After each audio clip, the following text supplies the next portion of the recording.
what's going on, y'all? T-Bob here. And Jake as well. And you're about to watch a little OTB LSU. We're going to give you all the latest, greatest between LSU football, baseball, women's basketball, softball, and everything in between. Bottom line, if you want to talk Tigers, keep it locked, subscribe, like it, and we hope you enjoy. Not only is signing day on the horizon, but it's Pirtle season, right? Like Jesse McCormick in the chat says, shoot, where'd it go? Okay, I remember the gist of what he said. He basically said the Pirtle was popping yesterday. In today's college football, is the transfer portal like even more important than signing day? You know, it may be more immediately impactful.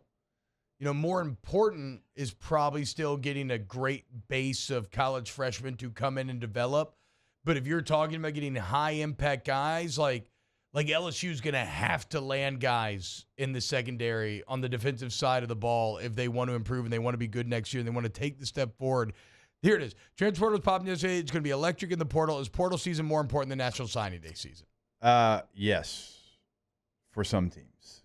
For some teams, high school recruiting is still how they're going to build their foundation, but there's certainly some that the portal is by far more important to their team. I like an Ole Miss.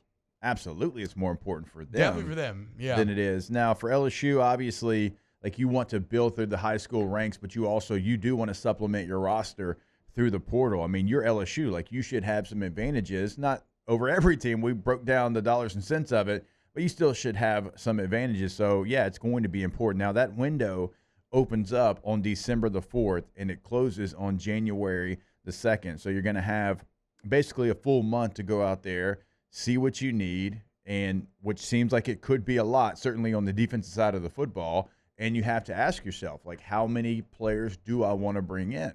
Do I want to get to 20 players? Do I want to bring in 11 players? Where do I have deficiencies? Where do I want to see if a young player can develop? Like receiver, you've got a lot of talented young players. Do you want to see how they can develop, or do you want to bring in 3 veteran guys? Like, those are the conversations you have to have. But for LSU, the conversation in the portal should start on the defense, should be about the defense, and should end with the defense, and then you can move to offense. Yeah, the only thing on the offensive side that I would find interesting it's just a question that every team in the country has to ask themselves, and it's quarterback. Do you go for a quarterback for depth reasons and whatnot, or do you not?